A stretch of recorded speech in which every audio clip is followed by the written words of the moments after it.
When we spoke with Kate last year, she'd lost everything, her life savings, her home, her dogs, and she was devastated to learn the man she'd fallen in love with was lying to her. She's had to start from scratch, and she's openly sharing her experience to prevent others from going through the same thing. It all started with a friend request. We got friendly very quickly and moved off of Facebook onto an app so that we could talk to one another. And we spoke for a few months before he ever asked for any money. So there was a layer of trust that was laid down. He said his name was Tony. He was a surgeon working in Iraq, and he sent her these photos.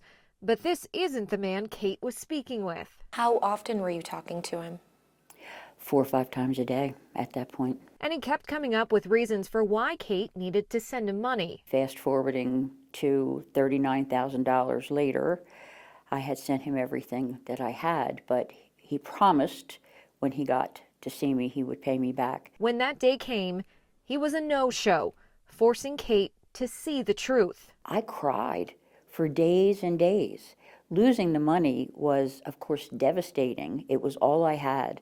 But losing that love was even worse. Unable to afford repairs to her HVAC, Kate experienced another setback. I woke up one morning in July of last year and the air conditioner was spitting fire all over the living room. And the house burnt down. I lost everything, including the 6 hospice dogs. But everything I owned was gone. She had no choice but to start over. AARP stepped in to help and also gave her a platform to help others. Kate now speaks with other scam victims at senior centers and to groups. Out of those people, there's at least a half a dozen who whisper in my ear, I'm in the same situation. I'm in the same kind of place. I don't know where to go. I don't know what to do. She reminds them it's not their fault. These scammers use a playbook. They take their time developing these relationships and they squeeze as much out of it as they can. He still thinks he could come here and marry me, even though I know now he's not the handsome doctor in the pictures that I received. That's not him at all. I did see him once on a face-to-face call. Only one time did he allow that.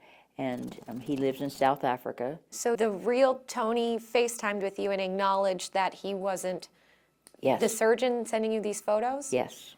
And did he acknowledge that he's been scamming you all along? Get over it. Put it behind you. Can't we move forward? So there's no remorse, there's no regret, just... Send me more money. Yeah. Kate says it's important to speak with family members and loved ones about this, to come from a place of caring so they feel comfortable opening up to you, and never send money to someone you don't know well or haven't met in person. With your 12 Scams of Christmas, I'm Mallory Sofastaii. I hope you enjoyed that Matter for Mallory. To watch more Matter for Mallory stories, click the box in the corner and be sure to tap that circle and subscribe to WMAR 2 News for quick access to great content posted every day.